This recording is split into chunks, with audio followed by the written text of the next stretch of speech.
Today we're working on this 98 Legacy. It was jumped slightly and then landed in kind of a marshy area. And now it seems to be hydro-locked, as far as we can tell. Actually, if you want to go ahead and crank it over real quick, just so you can kind of hear what's going on.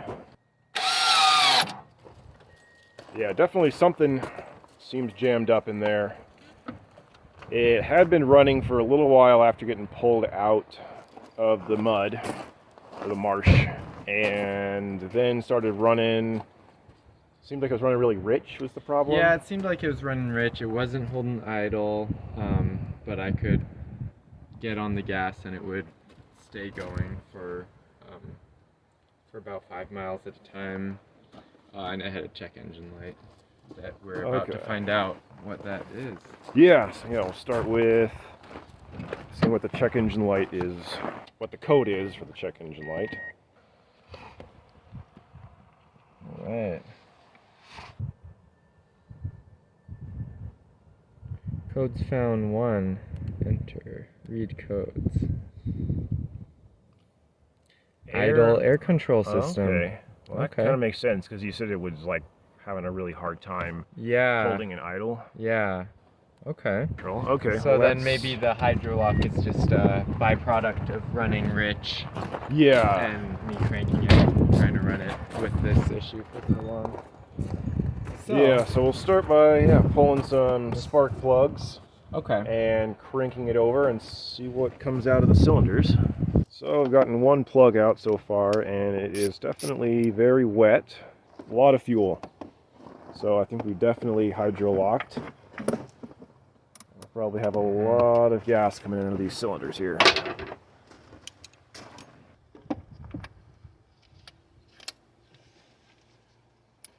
Yeah, so we got all the bolts out, and they all are looking very black on the ends. So it definitely has been running rich. So we're gonna go ahead and crank it over. We've disconnected the coil, so we won't get any random spark here. And we're probably gonna get some gas shooting out of here. Oh yeah. Yeah, keep going.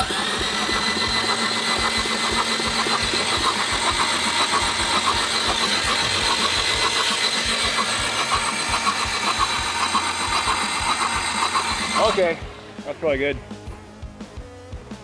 Definitely all coming out of the right side. Like a lot. That's interesting. Wow, look at that. Yeah, definitely hydro-locked. Yeah, it was, I think it went through like 4, it seemed like it went through like 4+ gallons, like just in the cranking and like the 2 5-mile stretches I drove. Okay, yeah, so it was just dumping fuel. Yeah. Huh. All right, well, let's see if we can figure out why it was doing that.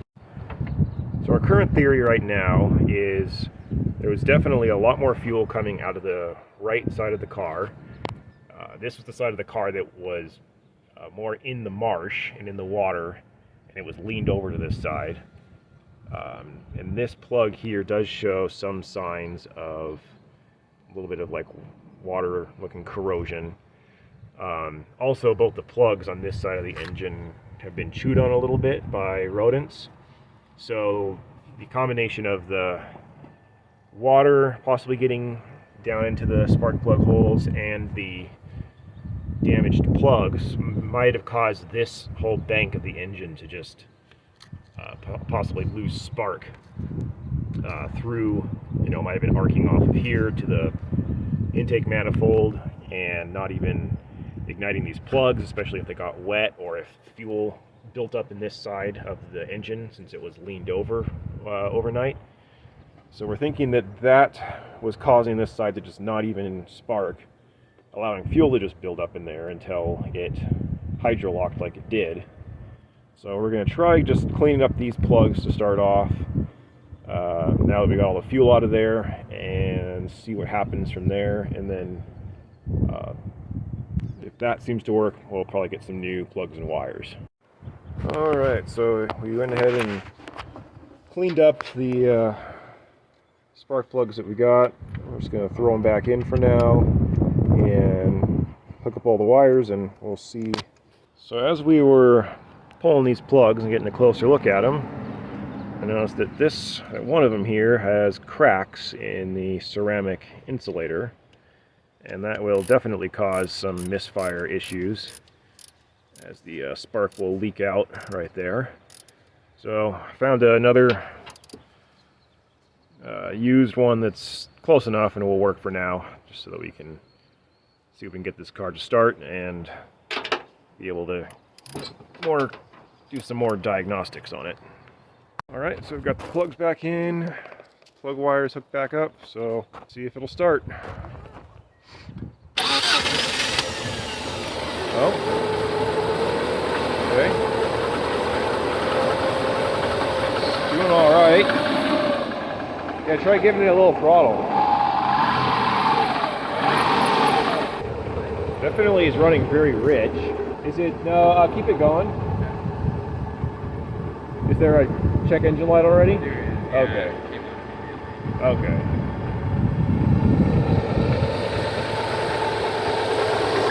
Looks like that alternator's running pretty hard.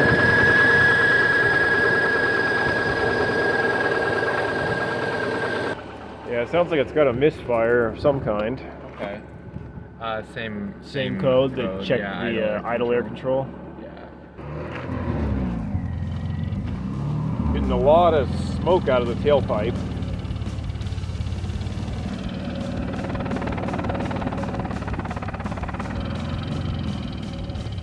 Yeah, it's raw fuel for sure.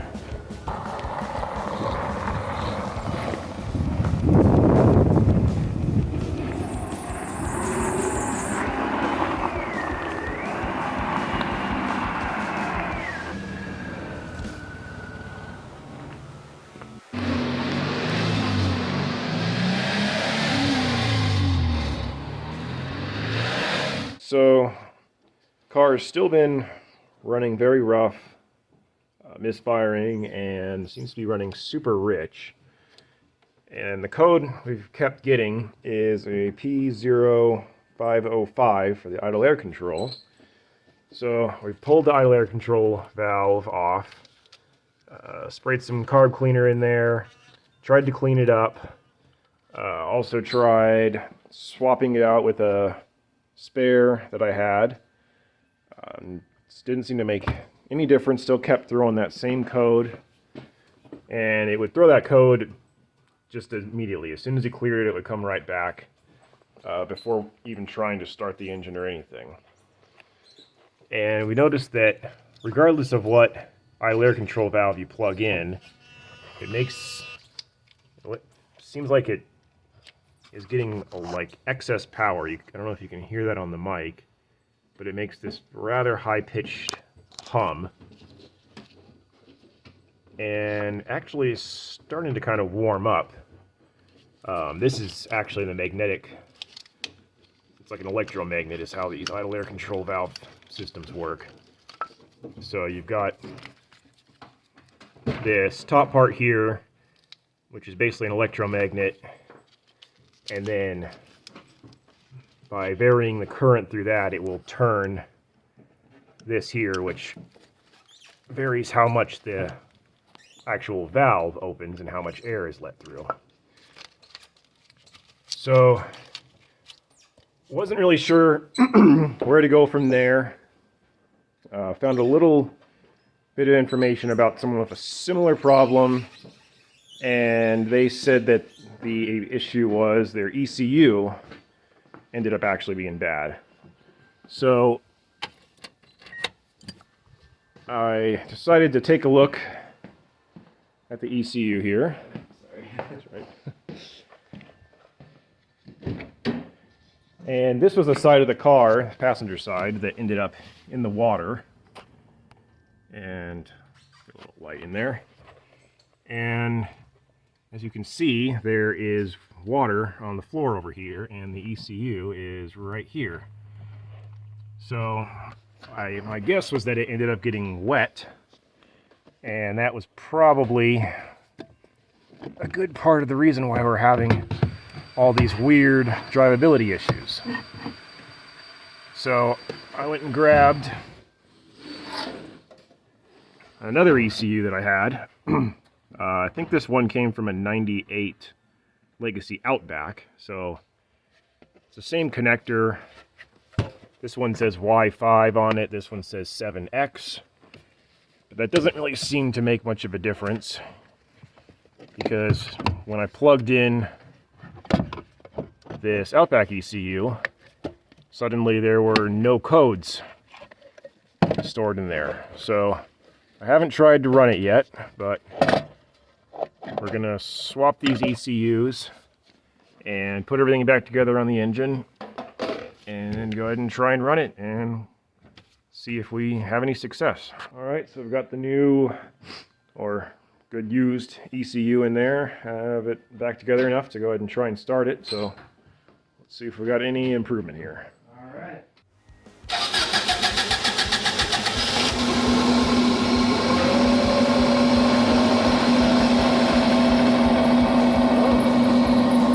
Sounds like it's running pretty good now. Running pretty smooth. That mist seems to be gone. Yeah, it's running real smooth now. Alternator's kicking in.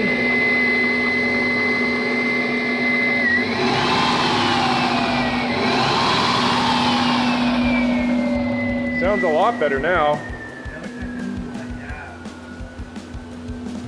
And we're not getting a ton of white smoke pouring out of the exhaust and unburnt fuel. And yeah, check engine light.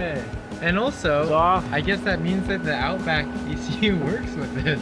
Yeah, the Outback one is close enough that it doesn't matter if it's a, this is a Legacy Brighton, so it's the base model car. And I guess it's close enough it doesn't really care. Yeah. So if you're getting your ECU gets wet and you for some reason have an oddball idle air control valve code, check the ECU. Decided to go ahead and pull the cover off of the old ECU just to see what was going on in here, and noticed all this nasty corrosion and burned up looking resistors and whatever else is in here. I'm not exactly certain. But this is how the ECU would have been sitting. And you can kind of see a little bit of that water staining on the lower part of the ECU. So that bottom part of the ECU was definitely sitting in water right here when the car ended up going into the swamp there. So that was definitely our problem, was fried ECU, and that's from some water damage. Yeah, hopefully this will be helpful for someone who's dealing with similar issues. And yeah, if you found this useful, give it a like, and leave a comment if you got any questions or anything you want to add.